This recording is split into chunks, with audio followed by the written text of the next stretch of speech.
Welcome इकराजी। मुझे join किया है, एकेडमिक हैं, आथर हैं, इकोनॉमिस्ट हैं, पाकिस्तान की मारूफ शख्सियत हैं, मीर अली खान साहब मेरे साथ हैं। सर मैं आपको वेलकम करता हूं अपने शो में। थैंक यू, बहुत बहुत शुक्रिया। मीर साहब, बजट आपके सामने है, 18 खरब से ज्यादा का बजट है और टारगेट है 12,1970 अरब रुपए का आपके सामने है। क्या कहेंगे इसके ऊपर? आपका तज्जिया क्या है, क्या कहें? क्या तज्जिया दूं भाई, मुस्कुरा रहा हूं मैं। 13,000 अरब एक फ्लेजलिंग इकोनॉमी में टैक्सेस के जरिए कैसे आप उसको पूरा करेंगे? सही। जब इकोनॉमी अच्छी हो, जीडीपी 7 और 8% की ग्रोथ पे ग्रो हो रही हो, नई बिजनेसेस क्रिएट हो रहे हो, तो उस वक्त टैक्स कलेक्शन आसान हो जाता है।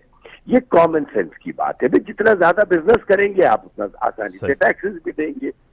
अब इस दफा ये कैसे करेंगे मेरी समझ नहीं आ रहा है। मैं आपसे एक बात कहता चलूं चैनल पे कि ये अमेंडमेंट करेंगे इस बजट के अंदर, जिसको मिनी बजट पाकिस्तान में कहा जाता है, तरमीम करेंगे इसके अंदर, और ये आईएमएफ को इस वक्त तो खुश कर देंगे, आगे चल के ये चंद चीजें रिवर्स करेंगे, वरना हो नहीं सकता।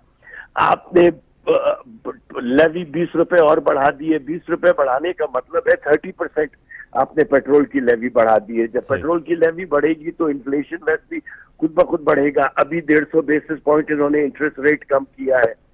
अभी इन्फ्लेशन को और बढ़ावा मिल जाएगा पेट्रोल की प्राइसेस की वजह से। मेरी समझ से बाहर है कि ये करना क्या चाह रहे हैं, किस चीज में बेहतरी लेकर आए हैं, ये कौन सी नई टैक्सेस, कौन से ऐसे नए सेक्टर पे टैक्सेस लगे हैं जिन्होंने पहले नहीं दिए थे, और वहां से टैक्स कलेक्ट होने की वजह से जो पुराना टैक्स देते आ रहे हैं उनके ऊपर थोड़ी सी कमी आ जाएगी बर्डन के अंदर।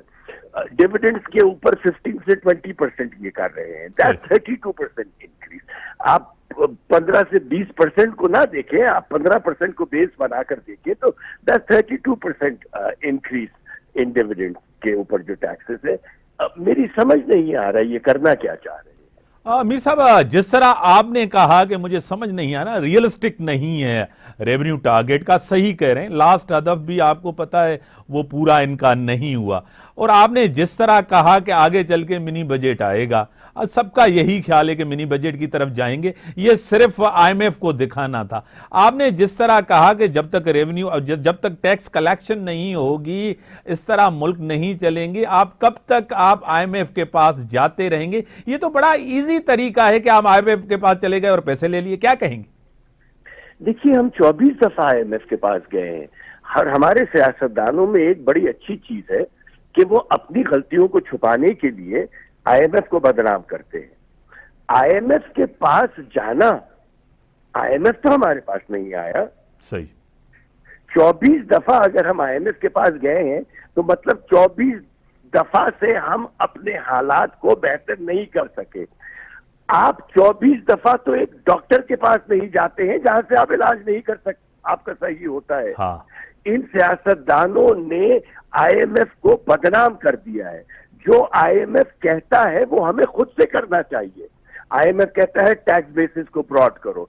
आईएमएफ कहता है कि बिजली के गर्दिशी कर्जे को कम करो। आईएमएफ कहता है कि इन्फ्लेशन को कंट्रोल करो। आईएमएफ कहता है कि ऑस्टेरिटी लेकर आओ, अपने खर्चों में कमी लेकर आओ। आईएमएफ कहता है रेमिटेंसेस की ग्रोथ के लिए कोई पॉलिसी दो। जो जो चीज मैं 28 चीजें आपको गिना सकता हूं जो आईएमएफ कहता है।